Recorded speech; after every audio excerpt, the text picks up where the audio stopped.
So Bryn and Lisa Do True Crime is sponsored by OD Collective. Oriental Drift is a high-quality boutique for men and women that offers a large range of alternative clothing for all ages and sizes, from shirts, jeans, joggers to footwear and sunglasses. As brand ambassadors for OD Collective, Bryn and I are proud to offer you, the listeners, a discount code on your entire OD order. Upon checkout, use the code MS Lisa Appleton or Bryn CJ Hammond to receive 10% money off. So check out their latest threads by visiting www.orientaldrift.com today. Welcome to another episode of So Bryn and Lisa Do Wine and Crime. Ahead of us tonight, we are going to begin our new two-part series titled The Lutz Family Haunting, crucially focusing on the topic... Was the Lutz family making up the Amityville haunting, or were they innocent victims of a Shane Dawson cancel party for going against the grain? Anyway, and before we dive into tonight's conspiracy palette, we want to ask the listeners one quick question. Was the Lutz family pulling a Jeffree Star by using the Butch DeFeo's mass murder as their lottery ticket, or do you believe 112 Ocean Avenue was a hotbed of paranormal activity as they claimed? To understand what could have happened to the Lutz family during their time at the Amityville property, you have to understand what a paranormal porn. Lisa, what have you been watching this afternoon? I know why you've been taking long time. Now I know why you've been taking long time. You've been going up and down Twitter all afternoon. Been on the phone all day. I know, Twitter's been very hot. To understand what could have happened to the Lutz family during their time at the Amityville property, you have to understand what a paranormal experience is and what occurs after the soul leaves its living vessel. Oh, so you're going all Fox Mulder on us, Lisa? Oh yes, Scully. Dirty dog. Well, let's have your scientific observation then. Well, before I give you all the sciences, everyone go get your wine at the ready, because wine and crime is about to hit the fan. I've already got mine. Lisa, is natural death and assisted death the same in terms of how the soul leaves the body? I was just wondering that. I'm glad you asked that, Bryn. Here we are dealing with a murder. After a murder, much can happen to the soul, and it depends on many circumstances. Everything depends on whether this death was planned or not. All deaths are divided into planned and unplanned. The soul does not experience what it has planned. It participates in much volume in the freedom that opens all possibilities. The freedom of unforeseen events is what strengthens the consciousness and will of the soul in this world, and this is ultimately what awakens it for the final awareness of oneself. Every life depends on the plan and purpose. If a vessel dies in a violent manner, as in the DeFeo situation, yes, then there are problems that the soul faces. It is expelled from the body too early, and the program of its karma for current life is still powerful. The body no longer exists, and the program still has the energy and the desire to continue in its living vessel. Here the soul can choose two paths, either to remain or to move on. That's even if it knows it's no longer on our plane. If the soul cannot transcend, then the spirit will remain earthbound. This is also the case if the soul does not know it's been expelled from its living self. Now we move into the paranormal realm. Yay. To conclude whether 112 Ocean Avenue was haunted for whatever reason, be it the work of the mass murderer or its prior landowners, we would have to do a neutral scientific investigation for actual results to pinpoint the logical or spiritual explanation. For a start, I must point out that apparitions are rare in hauntings, and as our listeners will learn, apparitions played a big part in the Lutz alleged haunting. When apparitions are seen, they generally show no awareness of their surroundings. This has led some researchers to consider that ghosts might be recordings of previous events somehow etched onto the surrounding objects and replayed when certain people walk past. There are, however, many problems with this so-called tape theory. So what do we have left then? The truth is that at present we just don't know. There are a number of interesting possibilities, but sadly few people are researching them. So what you're saying is ghosts are a situation brought on largely by the media in terms of hauntings like the Amityville. There is little we can do about it, as well, it's not proven or disproven. No, what I'm saying is once the soul has left its vessel, we cannot say what path it has chosen to take, and we cannot say if it has remained earthbound or not. There are many types of hauntings, and none of them are the same. As mentioned above, there is residual. Is that the one where you described the videotape playing over and over again, seemingly random times? That's correct, tape theory. Then there's the intelligent. This type of haunting demands a neutral scientific investigation. Then we have the infamous. Poltergeist. So, well, kind of like the same title of the same movie with Carol Ann and shit like that. Well, in sorts. But the interactive personality, i.e. the intelligence, the ectoplasm, the ectomist, as it's commonly known, the poltergeist, funnel ghost and the orb are never combined in one haunting. Each is a separate aspect of the same spectrum. These instances are very unique, and individual occurrences are all on different levels of the one plane outside our realm and their own. I will go over this in more detail when we go to the Lutz's paranormal experiences in episode 2. But for a quick example, the orb isn't on the same level as a funnel ghost. The orb and the funnel ghost will not interact, as they are not aware of each other's existence. So when in Amityville 3, starring Meg Ryan, we see the purple ectomist floating around as the doors and windows slam shut and open, that couldn't have happened because it really couldn't happen like that. Well, if it did happen like that, it would have been a 1 in a million chance of it ever happening again. The poltergeist wouldn't be aware of the ectomist's existence and vice versa. Okay, well, it'll be interesting to hear if any of our listeners have experienced any of those type of things that you've described today. But anyway, the Amityville property, commonly known as the Amityville Horror or the Murder House, began its life as a farmland that belonged to the Island family in the 1600s. I bet you didn't know that, Lisa. So the Islands were one of... Not so. Nor did I till today. So the Islands were the Amityville's most prominent and influential families and lived on the land until the sale of the property in January 14th, 1924. John and Catherine Moynihan purchased the farmland and farmhouse, then hired Amityville builder Jess Purdy to construct the large Dutch colonial house that still stands today. When the house was finished, the family of 6 moved in and once again enjoyed life by the Amityville Creek until John and Catherine died. Shortly after the couple's death, their daughter, Eileen Fitzgerald, moved in with her own family.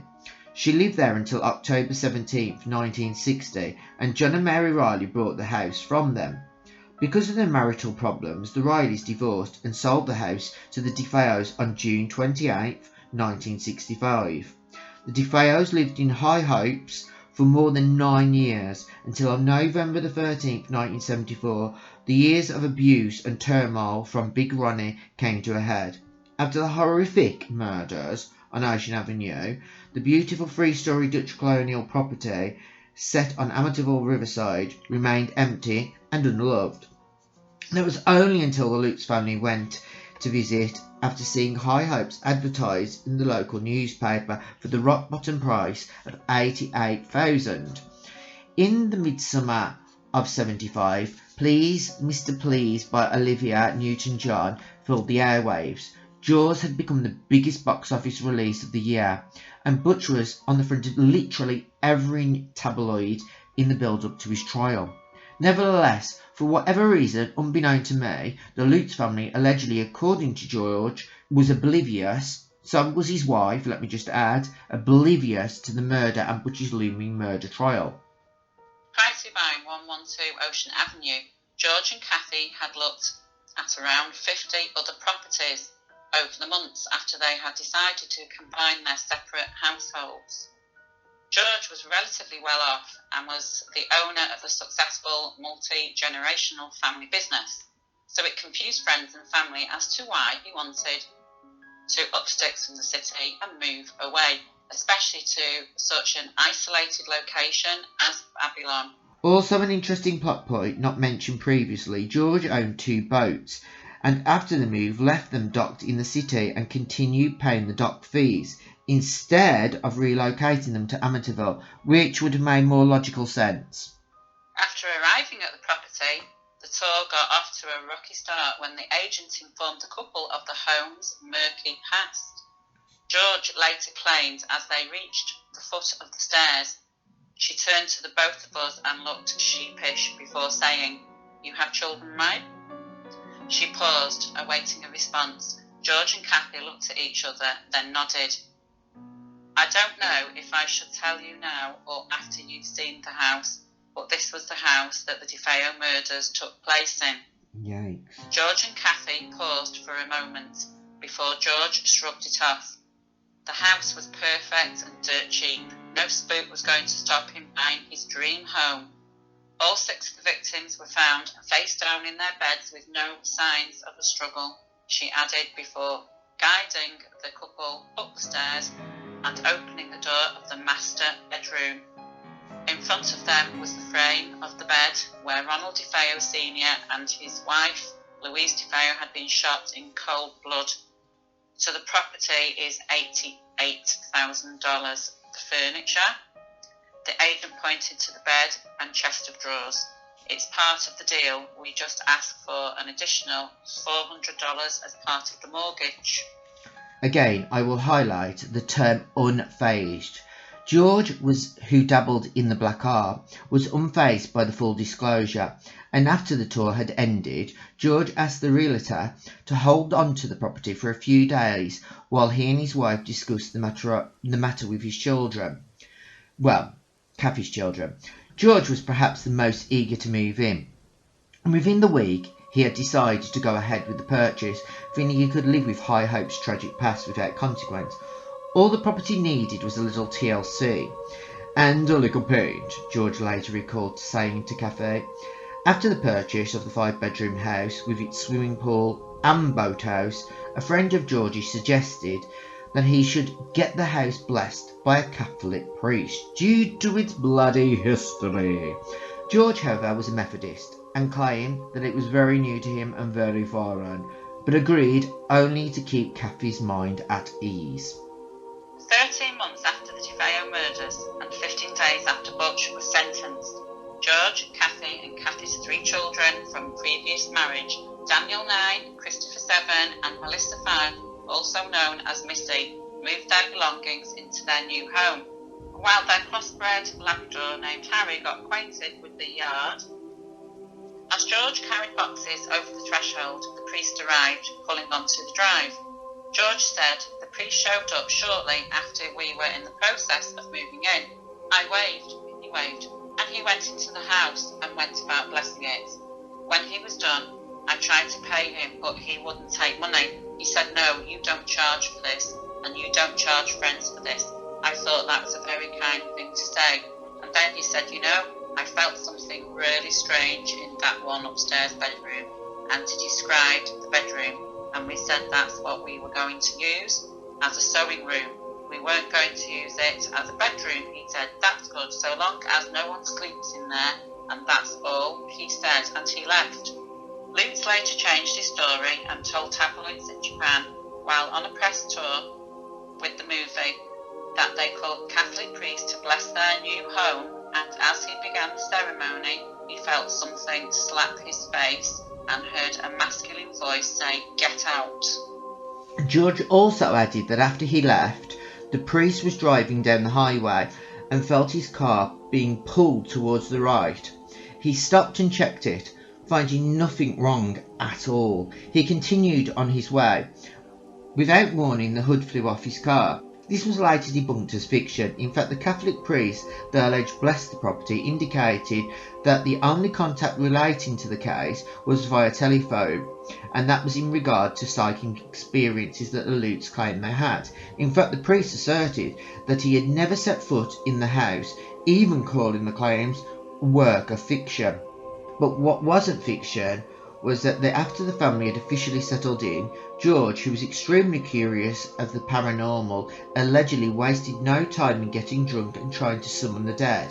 Christopher Quarantino, one of the 3 children who lived in the alleged haunted house, said of his time in the property, the Amityville horror books and movies were exaggerated to the point of fiction.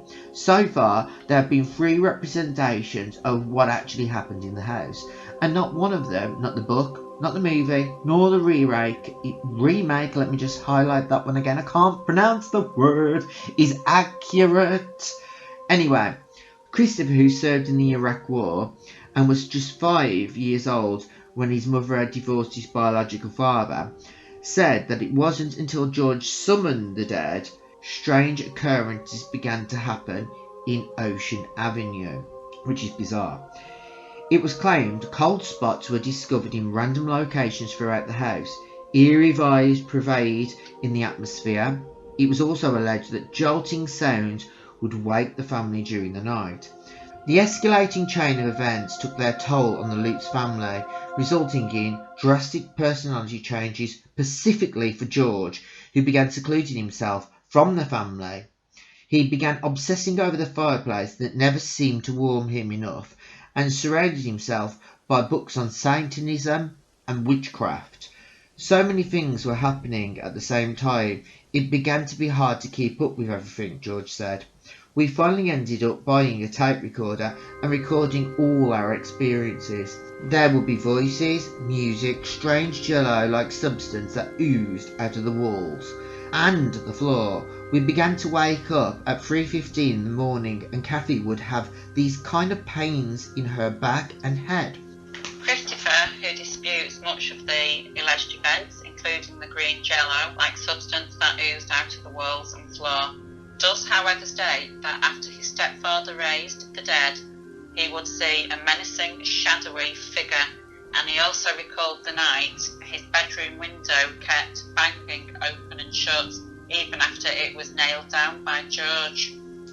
When asked what form of black art George practiced, Christopher said, "I don't know that I'd call it black magic, but it was a way to call up spirits." Kathy also stated that she had begun to undergo a series of unnerving events.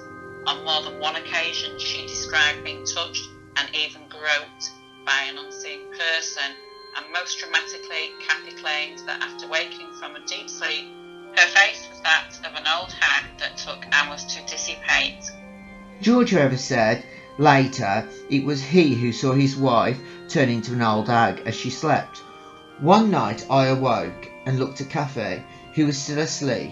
Before my eyes, she began to change into an old lady with grey hair and all. Then she began to rise up into the air. She then just began floating there for a while. Then she woke up and caught a glimpse of herself in the mirror and began to scream. The couple were later divorced in 1980s. I must highlight that these alleged phenomena did accumulate only after the book and movie. There is also no evidence to support whether George did or didn't use illegal substances at the time when he witnessed Kathy's levitation, which allegedly became a common occurrence within the household, along with manifestations of a little boy asking for help, a hooded figure, a cheap perfume smell, and a mass of flies in Kathy's sewing room. The flies in Kathy's sewing room, however, can be explained. Within minutes of a person dying, blowflies arrive on the scene. These Korean insects lay their eggs on, in and around an area of a corpse. This is how forensic investigators can determine when a person expired by analysing the development stages of the flies. As the property lay dormant for several months, it's likely the blowflies would have continued their life cycle undisturbed until the Lutzes arrived. The blowflies that remained in the property obviously would be laying eggs in the areas of where the bodies were actually found dead. And even though you can erase where the people actually died, there is going to be minute molecules in those areas, and it's going to still attract blowflies. So these blowflies would literally come into the property, lay their eggs around those areas, and then they would go through 3 sets of stages. They would lay the egg, then it would be the larva, then it would be the pre-pupal, then the pupal, then they would become adult, and then it would start all over again until the Lutzes arrived. So when the Lutzes arrived, which was in December, let me just highlight, it was in December, so it was cold, they would have already laid another set of eggs. So for a few months after that, they would have still had to have kept using fly spray. For the 28 days that they were in the property, it would have been fly spray, and fly spray. Because there would have been so many different sets of stages of the development of the blowfly. Besides the manifestations George and Kathy claimed to have seen, they also said the heating system began to play up. George said although it had been checked out and certified, we could never get it to produce heat. It seemed to always stay around 50 degrees. George also said that all 3 Lutz children began to argue more than usual due to how cold the house was.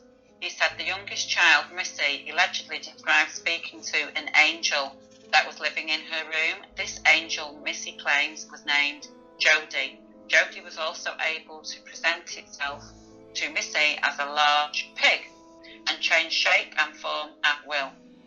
George and Kathy claimed that they also witnessed 2 red eyes peering in at them from the upstairs bedroom window, and Missy believed it was only Jody wanting to come inside. These events have since been debunked by Christopher. It must also be noted that the Lutz, George Lutz that is, sued his former stepson in Nevada District Court in 2003 over what Christopher said were allegations of trademark infringement and fraud relating to the future of the Amityville movie planned by the Lutz, i.e. George. It must also be added that while Christopher disputes much of the alleged activity that unfolded, his older brother Daniel Lutz does not. Daniel, who is now a UPS driver, was 10 when the family moved into the property, and he backs his stepfather's tale of terror entirely, even claiming that during his time in the house he also became possessed, kind of like Carol Ann or Linda Blair the Exorcist. Anyway, nevertheless, he also backs Christopher's affidavit that George was the culprit for the hauntings, adding that his stepfather was capable of telekinesis. Sorry, my producer had to say what it was because I don't know what it is. Telekinesis. Kind of like Carrie or Friday the 13th, the character of the Friday the 13th. Anyway, moving on. And he witnessed, this is the younger guy, the older brother, Daniel, he witnessed that the power first hand. I must highlight though that Daniel Lutz, who starred in the 2012 documentary My Amityville Horror, he actually refused to take a polygraph test when the film's director asked him, that's Eric Walter, to do one to prove the naysayers wrong once and for all, but he declined several times and he even went into a blind rage, pretty much like Butch DeFeo. Christopher, who was estranged from Daniel, said of his time in the home that the unseen force that allegedly ripped the front door from its hinges in the book and the movie never occurred, but insisted he did have run-ins with the paranormal, including the time he saw a presence as definite as a shadow, the shape of a man that moved towards him and then disappeared. While Christopher's side of the story is certainly a contradiction to his mother's, father's and Daniel's, George, right up till his death, remained adamant that what he said happened, happened. We would invite people over instead of going to see them. There came a point when we would invite people over to see whether we were crazy or not. George added, because when our friends sat in the kitchen, they could hear the people walking around upstairs after the kids had been put to bed. We'd all go up and find the kids fast asleep. There was no way it was the kids. And when your friends confirm that for you, you almost want to break down and say out loud, I'm not crazy, they hear it too. That is such an emotional moment when someone else confirms that you're hearing, and that it's not just you hearing it, it's not your imagination. One local storekeeper recalled before George and the family abandoned the property, George coming into his hardware store and asking to purchase some very specific items. He reminded me of the DeFeo kid, the source stated. He went about and bought a bunch of candles and asked if we had any black ones. I said, no. I asked him, what do you need black candles for? And he looked at me. As I'm looking at you, there was something not right about him. He was dead behind the eyes. The local added, I later spoke to another trader who said her husband sold him a bunch of chicken feet. And you know what they're for. He was an oddball. They were raising hell.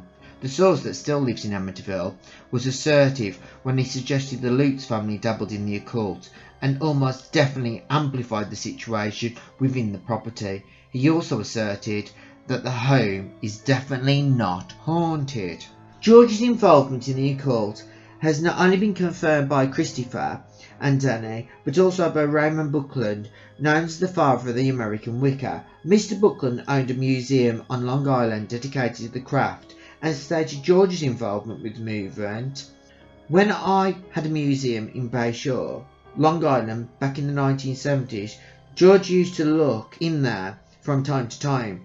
It seemed to me that George had a great fascination with the occult. He certainly enjoyed my museum, coming several times. I don't know that I recall any special aspect of the occult that held him. Just everything, I would say. The final night the Lutz family spent in the house was, in George's words, the reason not to stay there anymore. I was lying in bed and everyone was asleep, and Kathy lifts up off the bed and starts to slide away from the bed and away from me. I feel something get in the bed with us. I'm unable to move. I hear the kids' beds continually slamming up and down on the floor and being dragged. We heard these pigeons on the air conditioner top overhead from the master bathroom, and they're fluttering all night long, and yet there are no pigeons there the next morning, or any nest or anything like that. The lights flickered. We brought the dog up to stay right by the bedroom. We tied him right up to the doorknob, and he's up, going in circles and throwing up all night. The boys came down in the morning, absolutely frightened. They were unable to get down to me, and I was unable to get up to them. Missy came in and just asked what was that all about, and Kathy had no memory of much of it. That day we spent trying to get hold of the priest, and he said all the right words.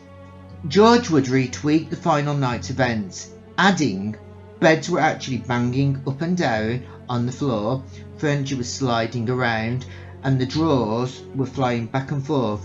Doors throughout the home were also opening and slamming closed. There were voices, music, and an invisible pig. It was an accumulation of events all happening all at once that made us leave. The Lutz family lasted only 28 days in the house at 112 Ocean Avenue. At 7 a.m. on January the 14th, 1976, the Lutzes ran to their van, leaving behind all their clothes and furniture and possessions. After fleeing the home, George and Kathy Lutz, with the assistance of Channel 5 news assistant Lauren Dio, contacted Ed and Lorraine Warren, a husband and wife team of self-proclaimed demagogues, and on February the 24th, 1976, the Warrens would enter the home for the first time.